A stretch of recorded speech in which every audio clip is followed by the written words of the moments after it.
మరి ఆ రోజు మరి కేసీఆర్ గారు మరి ముఖ్యమంత్రులుగా జగన్మోహన్ రెడ్డి గారు ఇద్దరు ముఖ్యమంత్రులు కూర్చుని గోదావరి ఎగువ నుంచే రోజుకి 4 టీఎంసీలు చొప్పున 100-120 రోజులు 400-450 టీఎంసీలు శ్రీశైలంకి నాగార్జున సాగర్ కి తీసుకురావడానికి ఆ రోజు ఇద్దరు ముఖ్యమంత్రులు నిర్ణయం తీసుకుంటే మరి ఈ రోజు దానికి విరుద్ధంగా మరి ఆ యొక్క పార్టీ నాయకులు మాట్లాడుతూ ఉంటే మరి ఆనాటి ఒప్పందంలో గాని ఆ రోజు నిర్ణయంలో తీసుకోవడంలో గాని భాగస్వాములైనటువంటి ఆనాటి మన రాష్ట్ర ముఖ్యమంత్రి ఈ రోజు కూడా పెదవి ఇప్పకపోవడం. ఎందుకంటే నేను రాయలసీమ బిడ్డ అని చెప్తూ ఉంటాడు. ఈ రోజు అటువంటి రాయలసీమకి పోలవరం బనకచెర్ల ద్వారా రేపు ఆ రాయలసీమ ఒక పచ్చని పైరులాగా మారుతున్నటువంటి పరిస్థితుల్లో అటువంటి రాయలసీమకు అత్యంత అవసరమైనటువంటి ప్రాణధార జీవధార అయినటువంటి పోలవరం బనకచెర్లకు సంబంధించినటువంటి మరి ప్రాజెక్టుకు సంబంధించి నాడు నిర్ణయంలో భాగస్వాములైనటువంటి నీ తోటి నాయకుడు ఈ రోజు దానికి అభ్యంతరాలు వ్యక్తం చేస్తూ ఉంటే మరి రాయలసీమ బిడ్డనని చెప్పుకునేటువంటి వ్యక్తి మరి ఈ రోజు దాని మీద నోరు విప్పకపోవడం కూడా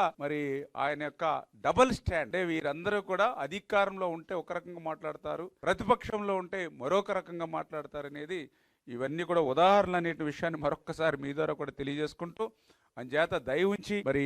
ఏదైతే ఇక పోలవరం బనకచెర్ల అనేది చాలా పూర్తిగా వృధాగా 3000 టీఎంసీలు ఏదైతే ప్రతి సంవత్సరము సముద్రంలో కలిసిపోతుందో ఆ సముద్రంలో కలిసేటువంటి నీటిని మాత్రమే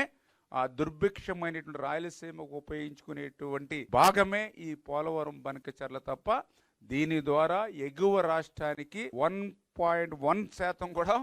నష్టం లేనిటువంటి స్థితి, 1% కూడా నష్టం లేనిటువంటి స్థితి అని చెప్పి మరొక్కసారి మీ ద్వారా అందరికి కూడా తెలియజేసుకుంటున్నాం. Thank you.